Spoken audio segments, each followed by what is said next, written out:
మన భారతదేశంలో దూరి నలుగురు ఐదుగురు ఎంతో మంది అని చెప్పేసి వాళ్ళ యొక్క ఫోటోలు పిక్చర్స్ రిలీజ్ చేశారు. ఇక్కడికి వచ్చి నువ్వు మతం అడిగి మరి చెప్పిపోయారే, వాళ్ళు ఎవరు? వాళ్ళు ఎవరు? వాళ్ళ నేషన్ వాంట్స్ టు నో వాళ్ళు ఎవరు? ఇంత పెద్ద శేష ప్రశ్నలు పెట్టుకొని ఈరోజు అమెరికా ఏదో పెద్ద మధ్యలోకి వచ్చేసి నేను ఏదో చెప్తానంటే కనుక సరే అమెరికా ఇన్వాల్వ్ కాలేదు, ఇది ద్వైపాక్షికనే అనుకున్నాం. మళ్ళీ అలాంటప్పుడు అందరికన్నా ముందు అమెరికా ఎందుకు ప్రకటించింది? ఎవరు ట్రంప్ ని చూస్తుంటే ఈ రోజున ఒక కమెడియన్ పీస్ లా తయారయ్యాడు అతను. ఈ రోజునైతే మటుకు సార్ చాలా డిసప్పాయింటెడ్ గా ఉన్నారు. ఎందుకంటే అల్టిమేట్ గా వాట్ వీ హ్యావ్ డిడ్, మనం ఏం సాధించాం అనేది ఒకసారి ఆత్మ పరిశీలన చేసుకుంటే మట్టుకు. మీకు ట్రంప్ గురించి ప్రస్తావన చేశారు కాబట్టి ట్రంప్ ట్వీట్ ఒకటి చేశారు, అది కూడా మీరు చూడాలా. ఆ జెండాలు పట్టుకుంటూ పోతున్నారు కదా, this is England not Islamabad. ఇంగ్లాండ్లో పేట్రేగిపోయి వాళ్ళు చేస్తుంది. Kick them out now or pay the price later. ఇప్పుడు కనుక వాళ్ళని తరిమి కొట్టకపోతే రేపు పొద్దున భారీ మూల్యం చెల్లించుకోవాల్సి ఉంటుంది. మనం సినిమా హాల్కి వెళ్ళినప్పుడు మద్యపానం ధూమపానం హానికరం, ఇప్పుడు మీరు మానకపోతే భారీ మూల్యం చెల్లించు, అంతకన్నా భారీ దశావతారం అని చెప్తారు. వాడికి దశావతారం కూడా సరిపోదు, చెప్పకూడదు. కానీ ఆ ట్వీట్ పెడతాడు, మళ్ళీ ఇమీడియట్ గా మళ్ళీ ఇంకో ట్వీట్ పెడతాడు. దానికి అసలు నక్కని నాకులో కనుగొన్నంత తేడా ఉంటుంది. అంటే అతని మనం కన్సిడరేషన్ లోకి ఎందుకు తీసుకుంటున్నాం అనేది బిగ్ క్వశ్చన్ మార్క్ అయిపోయింది. సివిల్ సొసైటీ మరి కేంద్ర ప్రభుత్వానికి లెటర్ రాయాలండి. నిన్న జేడీ లక్ష్మణ్ గారు ఒక ఇనిషియేటివ్ మొదలెట్టారు. ఆయన he wrote a letter to the PMO asking the PMO to put some conditions. ఈ 4 కండిషన్స్, ఆ 4 ఉగ్రవాదుల్ని మాకు అప్పచెప్పాలి, ఇంక్లూడింగ్ ఆయన అనలేదు కానీ ఇంక్లూడింగ్ మునీర్ అప్పచెప్పాలనేది నా బొట్టోళ్ళ డిమాండ్, లేకపోతే మన బొట్టోళ్ళ demand. అప్పచెప్పాలి.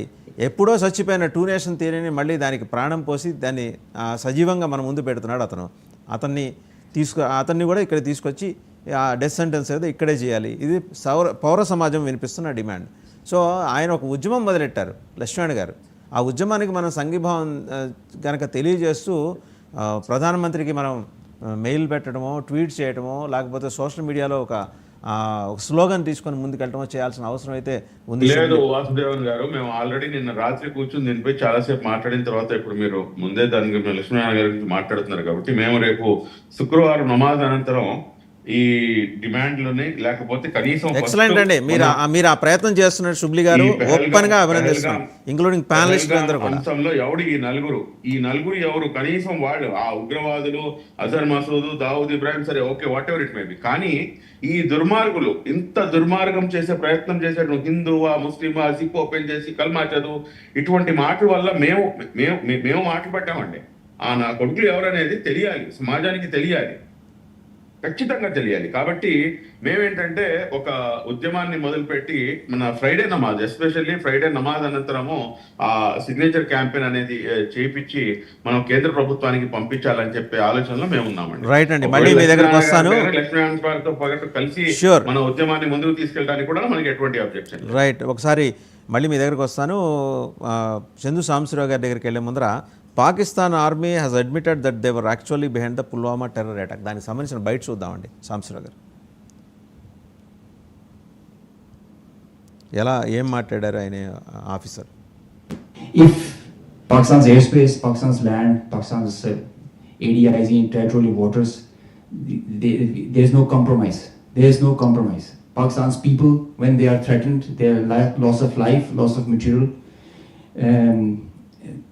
it cannot go unnoticed, cannot go like that. We owe it to our nation.